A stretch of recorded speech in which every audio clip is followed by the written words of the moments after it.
El Ministerio Apostólico Altar de Jehová de Eclesia presenta lo mejor del trigo. Apóstol Lourdes Bravo de Villar.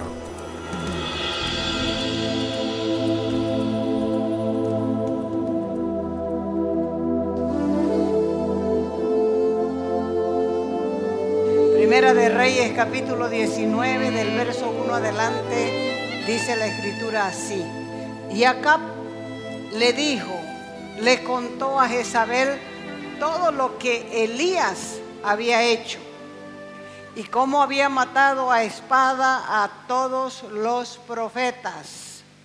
Entonces Jezabel envió un mensajero a Elías diciendo: así me hagan los dioses, que me maten los dioses y aún me añada, si mañana a estas horas yo no he puesto tu vida como la vida de uno de ellos, de los sacerdotes o de los profetas que has hecho matar. Elías tuvo miedo y se levantó y se fue para salvar su vida. Y vino a Beerseba de Judá y dejó allí a su criado.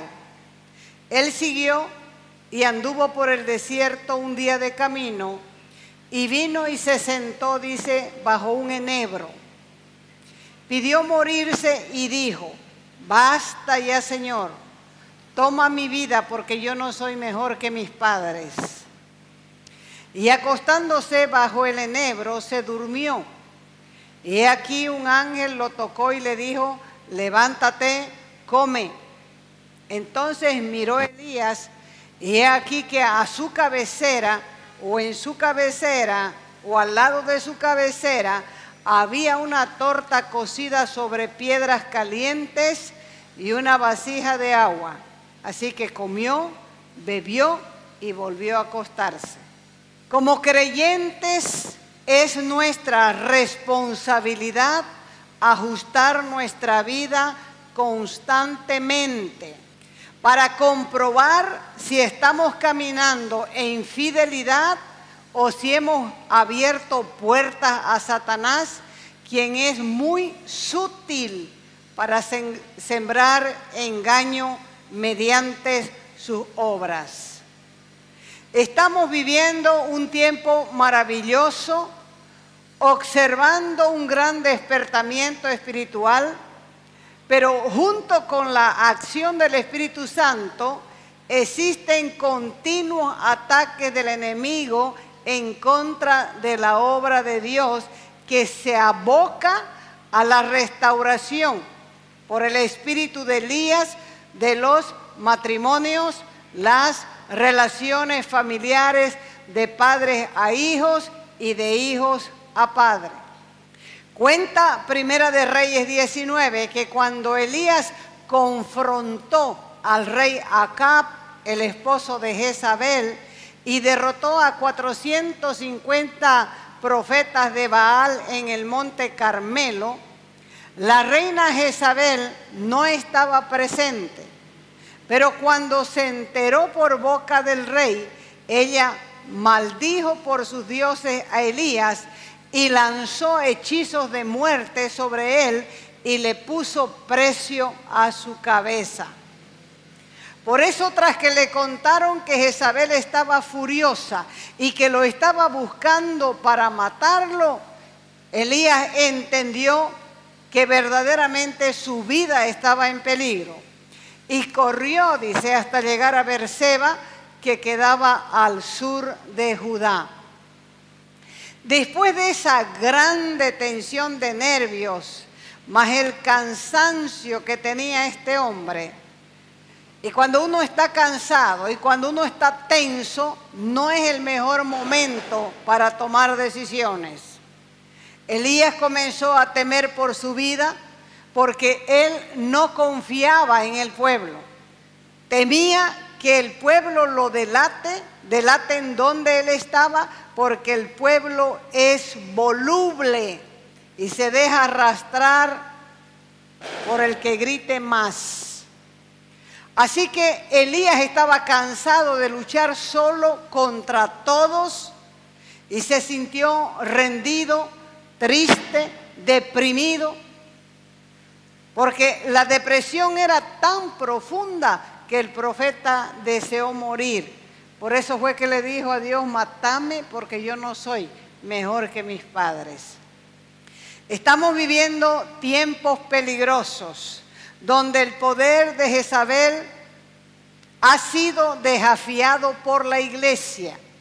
Y a medida que el tiempo pasa y la gloria de Dios se restituye sobre su pueblo, el ataque espiritual de Jezabel también se va extendiendo como tentáculos en contra de sus enemigos, que sus enemigos son los ministros que conocen su llamado y saben también ejercer su autoridad espiritual. ¿Están entendiendo? O sea que el enemigo sabe, está al corriente, está al tanto de lo que acontece, porque él está escuchando un rumor y ese rumor lo tiene inquieto, lo tiene nervioso, lo tiene impaciente, porque él sabe que se está levantando una generación gloriosa que será portadora de la gloria de Dios.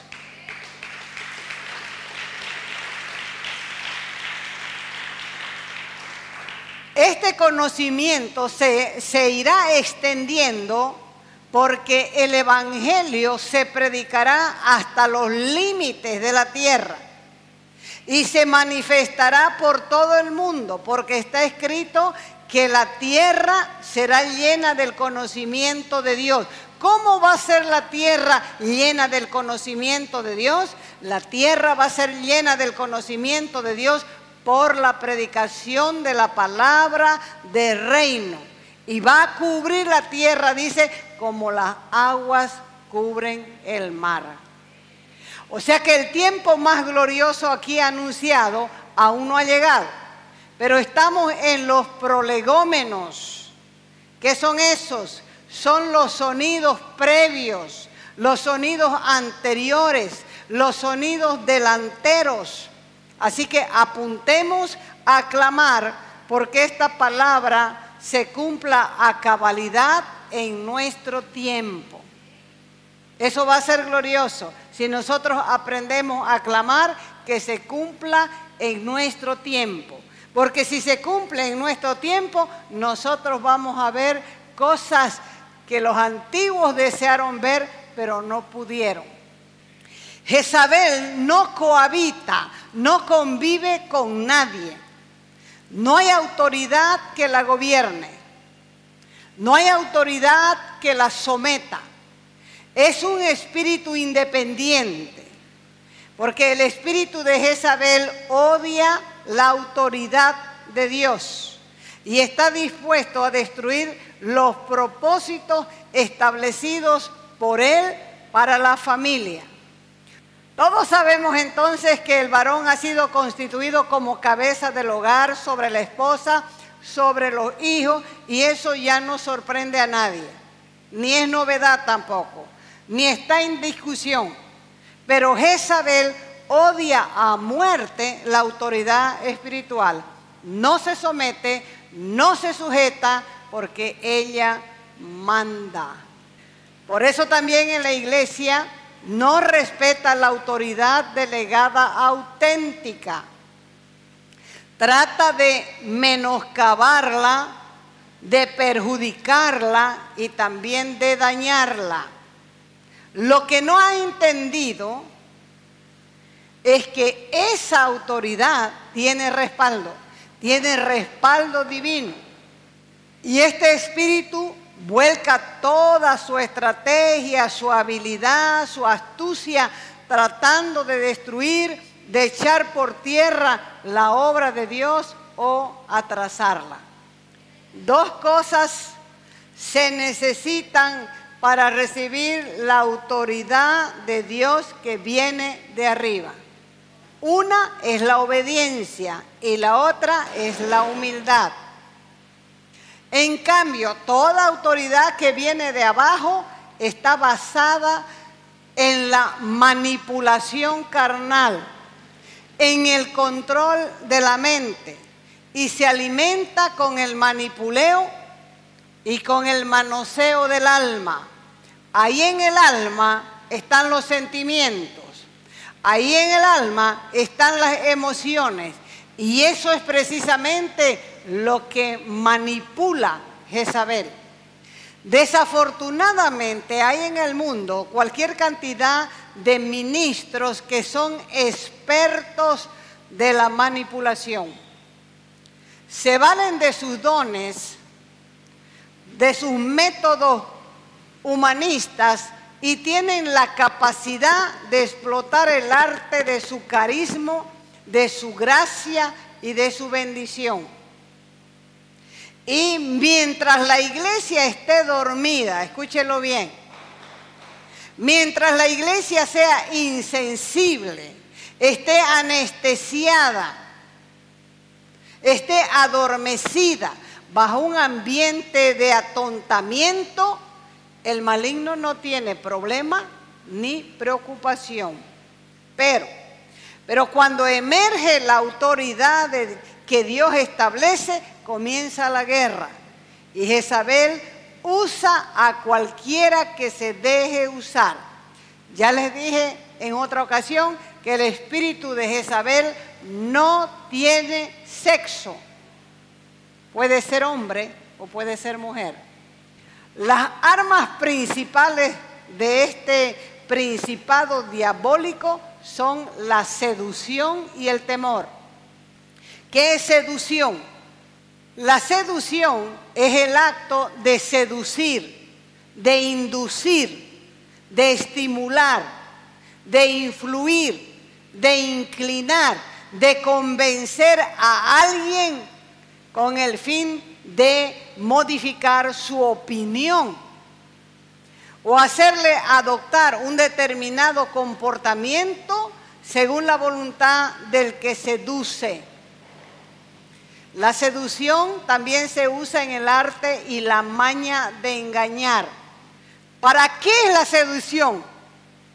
Para modificar su opinión, para modificar su pensamiento, para hacerle adoptar un determinado comportamiento según la voluntad del que seduce. ¿Qué es temor? Hay dos tipos de temor. Ese temor nocivo es imaginario e ilógico. Ese temor nocivo crea un grave problema.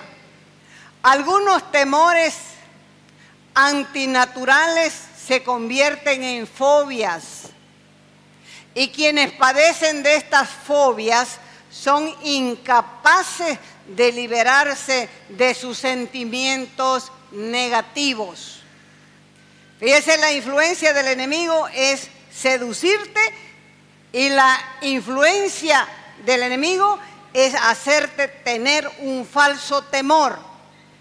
En estos casos, el temor es para la mente lo que la parálisis es para el cuerpo.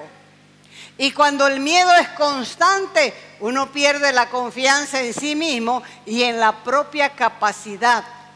Entonces uno se siente incompetente, fracasado, y causa inclusive enfermedades que consumen la energía del cuerpo y producen ansiedad, producen preocupación y un desgaste total del vigor. La mayoría de las iglesias intercesoras que buscan la santidad han sido atacadas por el espíritu de Jezabel a través de la seducción y a través del falso temor.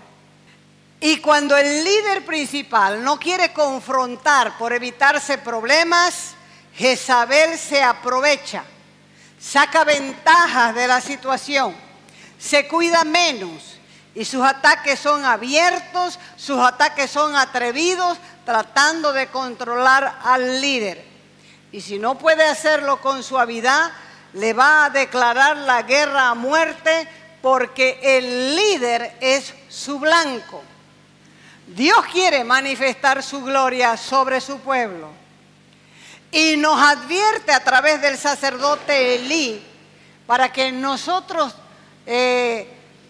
tengamos o tomemos una actitud correcta, y nos confronta para que nos miremos y veamos de qué lado estamos.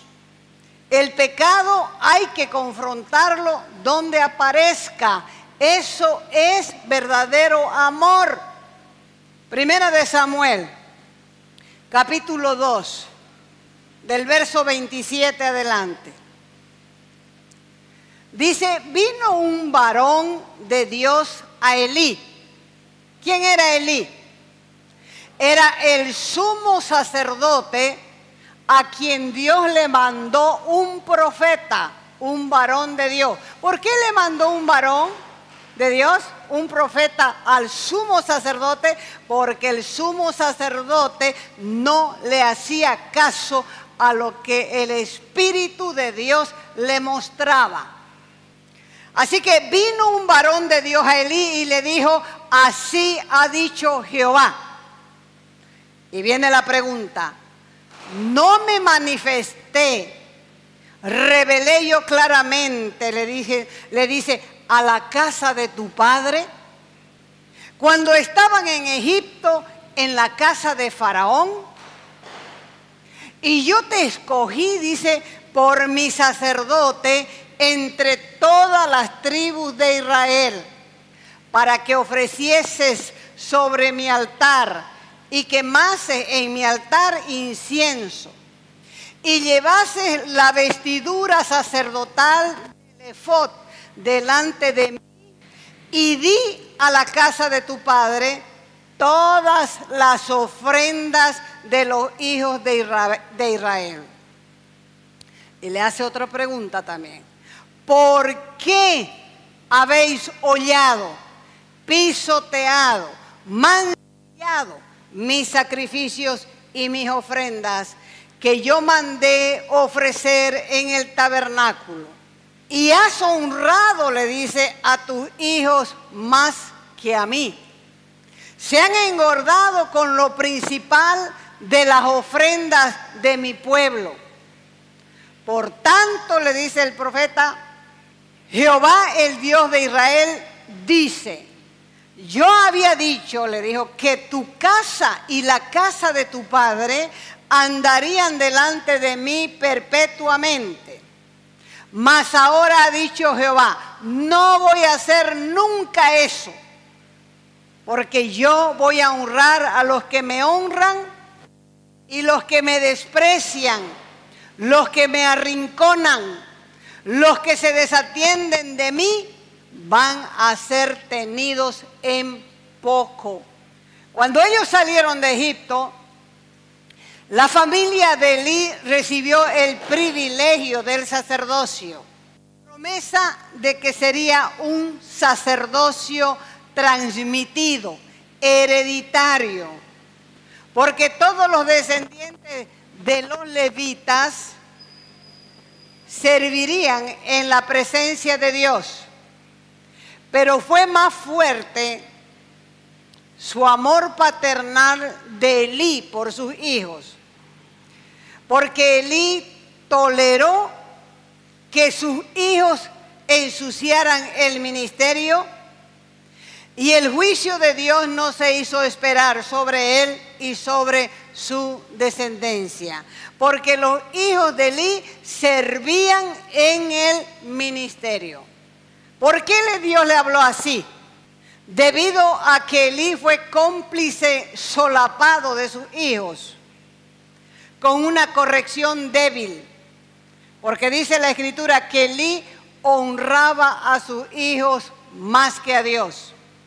Por esa causa, Dios lo desechó del sacerdocio, trasladó su gloria a otro pueblo, destruyó a Elí, destruyó a sus dos hijos, y así en un mismo día llegó la maldición de la muerte prematura y la escasez a la casa de Elí.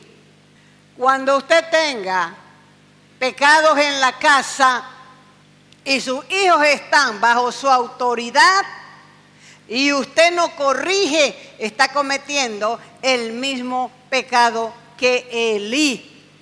Está honrando más a su hijo que a Dios. Y hay que estar alerta porque un líder tiene dos clases de hijos. Tiene los hijos propios y los ajenos. Y si hay pecado en el pueblo, si hay falta de temor de Dios, no hay presencia ni gloria. La gloria de Dios es su presencia, pero si hay apostasía y hay pecado entre el pueblo, la gloria de Dios se levanta y se va, como le mostró al profeta Ezequiel.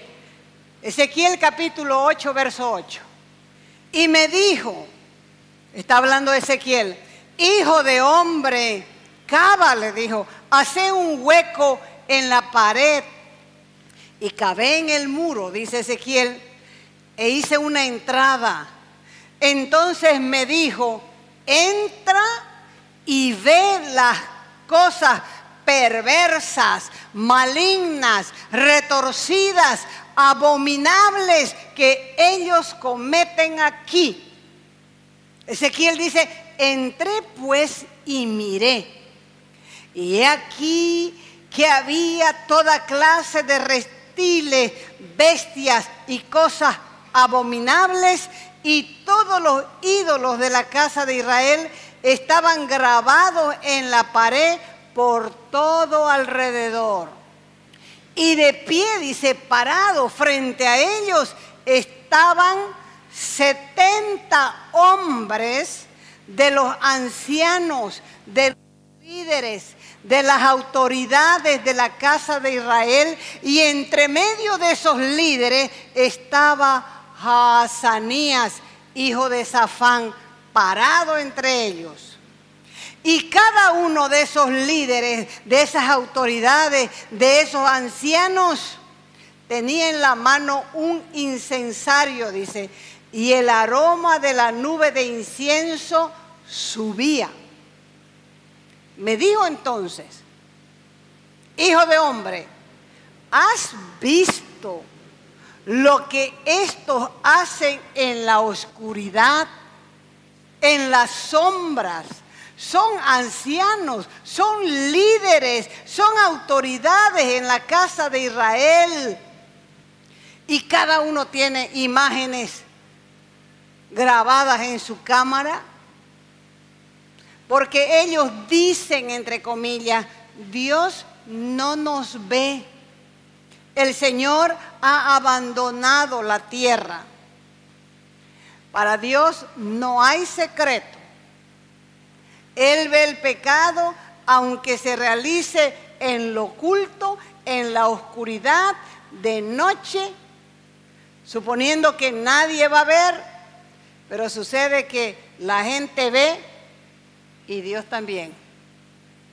Siempre les he enseñado que Dios no tolera el pecado de nadie.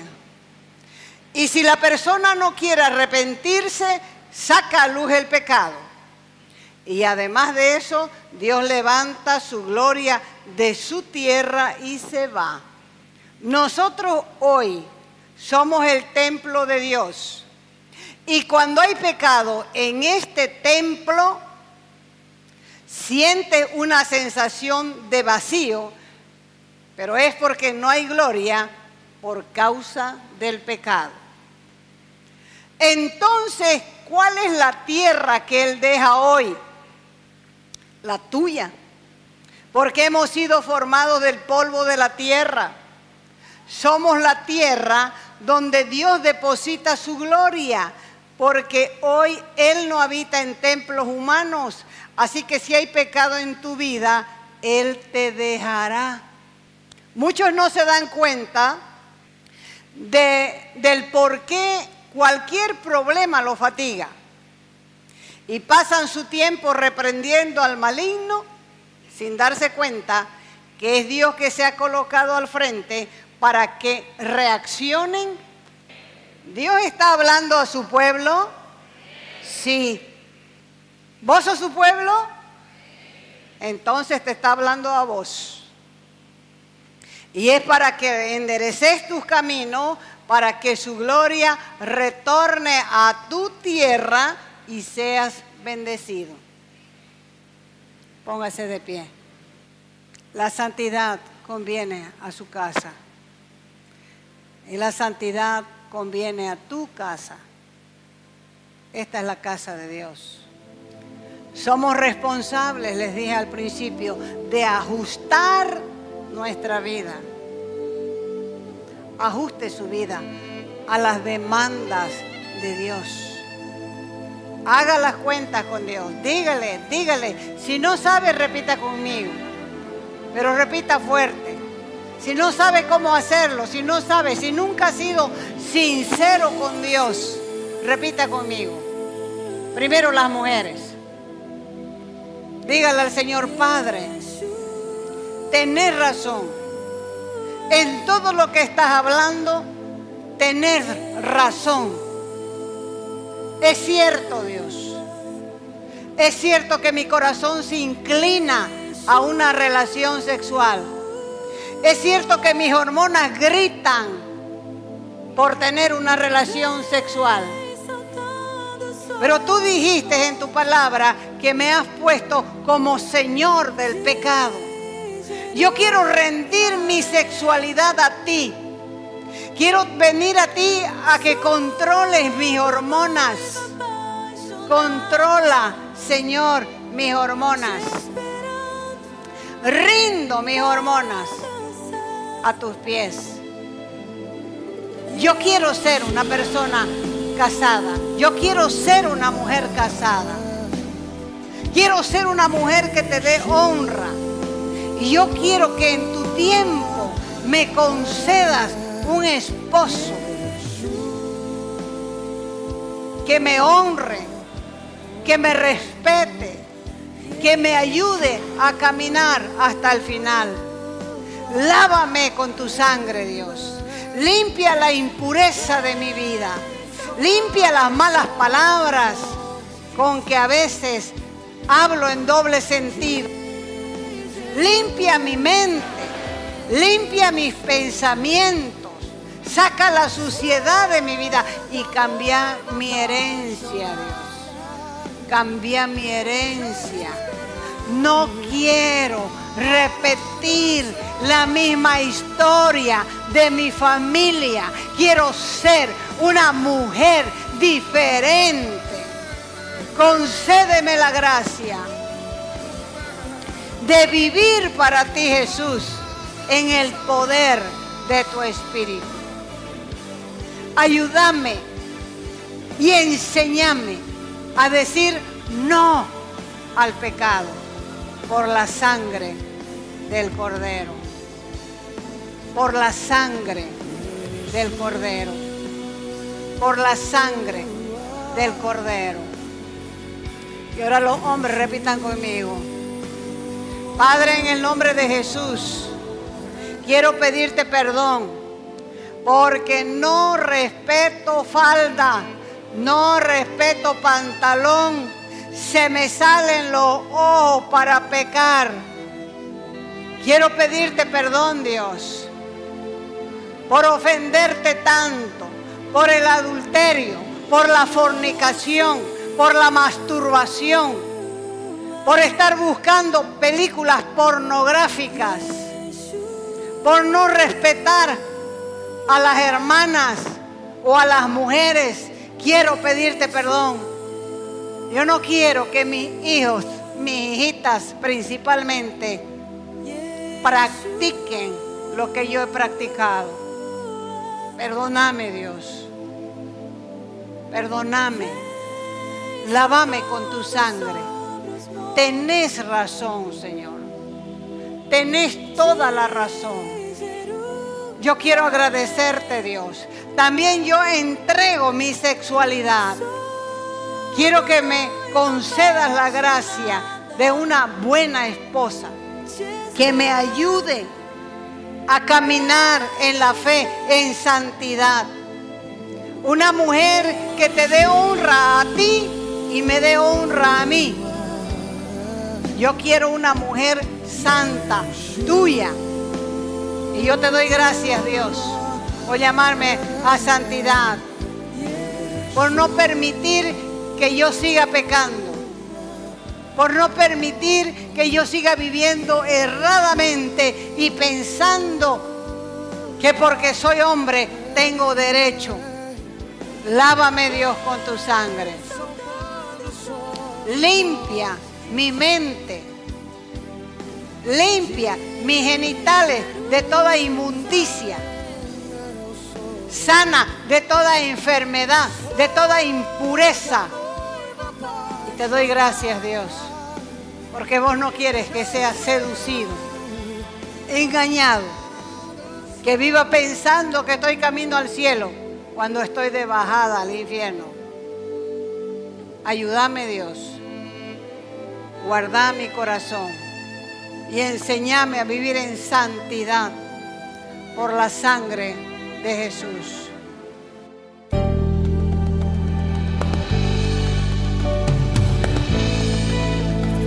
Te invitamos a nuestras conferencias los días viernes, sábados y domingos a las 20 horas y el domingo a las 10 de la mañana. Calle Nicolás Suárez, esquina Félix Pinto.